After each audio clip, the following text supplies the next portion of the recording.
effectivement, quelque chose qui cloche grandement. C'est très grave qu'est-ce qu'il vient de dire en fait. Ça peut faire perdre des âmes, que ce soit délibéré ou non. On doit être prudent avec ce qu'on dit. Euh, Maintenant, la raison pour laquelle on les appelle les sept conciles, c'est qu'ils disent que eux suivent ce que les sept conciles ont dit et il n'y a plus de conciles réellement orthodoxes après ça ou qui sont œcuméniques en fait. Pas orthodoxes mais œcuméniques. Donc, ils suivent les sept premiers conciles. Si vous dites suivre les sept premiers conciles, c'est que vous devez suivre les sept premiers conciles. Vous devez suivre ce qui est dedans. Et là, il y a des choses qui clochent en fait. Quand j'ai lu les actes de Nicée 2 par Father Richard Price, je me suis rendu compte, attends, il y a des choses, évidemment, il y a toujours des ambiguïtés, hein, parce que par exemple, c'est un concile, Nicée 2, qui a été appelé pour renverser, si on veut, Hieria, que le pape n'avait jamais voulu signer, qui se voulait œcuménique. Hieria voulait être un conseil œcuménique, on l'avait même proclamé comme œcuménique, l'empereur, et là, finalement, ça ne marchait pas. Il y a beaucoup de moines qui ont dit, attends, là, on va contre la tradition réellement, et on doit rétablir la vérité. Et bon, là, l'impératrice Irène, qui gère l'Empire pour son fils Constantin VI, va écrire au pape de Rome et lui demander d'appeler un conseil œcuménique par rapport à ça pour la paix dans l'Empire. Et Adrien va répondre avec une lettre assez intéressante où il va dire en fait on n'a pas besoin de conseil œcuménique. Et ça c'est très intéressant, très intéressant. Il va répondre avec ce que la tradition dit. Il va répondre avec la foi de Rome et celle qui est orthodoxe, qui a toujours été orthodoxe, et vous devez suivre cette foi.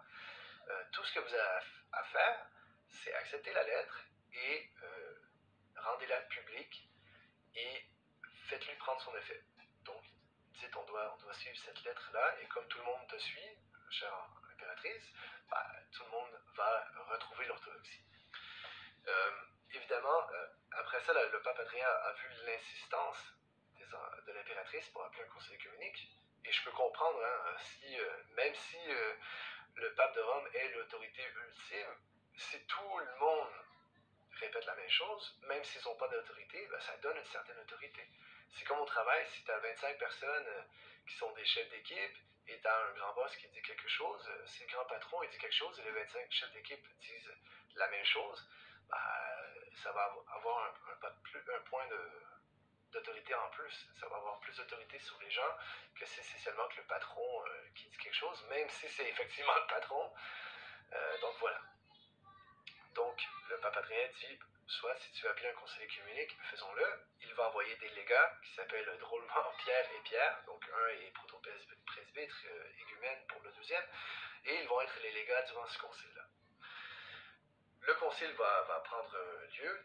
Le patriarche de Constantinople, Tarasios, qui est nommé dans des circonstances assez bizarres, assez ambiguës, va présider à ce concile-là. D'ailleurs, l'argument de c'est toujours quelqu'un d'autre que le pape qui préside dans les conciles œcuméniques, c'est assez nul. Oui, on peut dire que c'est Jean qui préside durant Acte 15, durant le concile de Jérusalem, mais on s'en balance en fait, ça n'affecte en rien. Que quelqu'un préside un concile œcuménique, ça ne veut pas dire qu'il a une autorité doctrinale sur le concile, ça ne veut pas dire rien en fait. C'est juste lui qui va animer les discussions. Et il va avoir une certaine autorité lorsque, par exemple, il demande quelle lettre on va lire ou pas. Donc, quelle tradition, certains moines amènent des choses, d'autres évêques amènent des choses, vont dire oui, on va lire toi, on va pas te lire. Bref, c'est un argument bidon.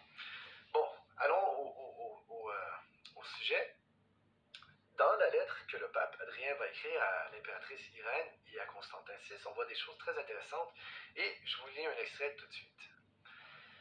Si en outre, suivant les traditions de la foi orthodoxe, donc là il va dire quelle est la foi orthodoxe, vous adhérez au jugement de l'Église du bienheureux Pierre, prince des apôtres, et si comme les 16 empereurs vos prédécesseurs l'ont fait autrefois, vous la vénérez avec honneur et aimez son vicaire du plus profond de votre cœur, ou plutôt, si votre gouvernement accordé par Dieu suit leur foi orthodoxe conformément à notre sainte Église romaine, le prince des apôtres, à qui le Seigneur Dieu a donné le pouvoir de lier et de délier les péchés dans le ciel et sur la terre, sera toujours votre protecteur et mettra sous vos pieds toutes les nations barbares en vous présentant partout comme des vainqueurs. Car l'autorité sacrée, on ne dit pas que ça vient des conciles, on dit que cette autorité-là est sacrée, donc est divine, révèle les marques de sa dignité, en parlant de Pierre, et la vénération que tous les fidèles du monde entier doivent porter à son siège suprême. En effet, le Seigneur l'a désigné comme prince sur tous, en tant que porteur des clés du royaume des cieux, et il l'a honoré du privilège par lequel les clés du royaume des cieux lui ont été confiées. Ainsi, élevé par cet honneur suprême, il était digne de professer la foi sur laquelle est fondée l'Église du Christ. Cette profession bénie fut suivie du bienfait d'une récompense. C'est par sa prédication que l'Église sainte et universelle fut rendue illustre, et c'est d'elle que les autres Églises de Dieu reçurent les preuves de la foi.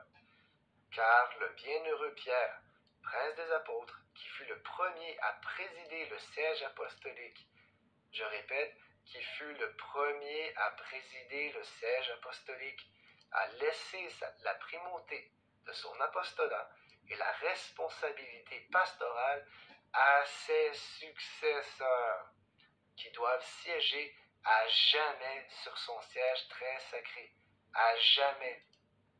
Le pouvoir d'autorité tel qu'il lui avait été accordé par les canons des... Ah non, attends. Par le Seigneur Dieu. Si je suis un orthodoxe, cette concile, je lis ça, je fais...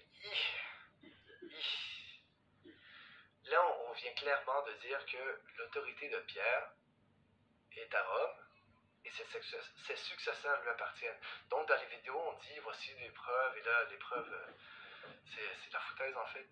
Voici pourquoi Pierre n'a jamais été associé au siège de Rome. On dit, la foi orthodoxe, si tu t'associes à Pierre, tu restes avec lui, c'est lui qui a reçu particulièrement les clés et les donne aux autres. On ne dit pas ça là-dedans, mais dans une autre vidéo, j'expliquerai ça. On dit que l'autorité de Pierre est divine. Et cette chaîne-là avait fait une vidéo pour dire cette autorité, c'est l'Église dans les conciles qui la donne dans ses canons. On peut la reprendre, la redonner à Moscou, par exemple, etc. Wow! Là, on dit, à cause des paroles de notre Seigneur, c'est Pierre qui est le chef des apôtres, à qui tout le monde doit se plier. Et la foi orthodoxe, c'est de conserver cette foi-là qui vient du Seigneur. Elle vient du Seigneur. Donc, c'est une institution divine. La papauté est une institution divine. Pas ecclésiastique, pas canonique, divine. Donc, les promesses de notre Seigneur ont bien plus d'effet qu'un lambda qui fait des vidéos pro-orthodoxe, cette concile russe, peu importe.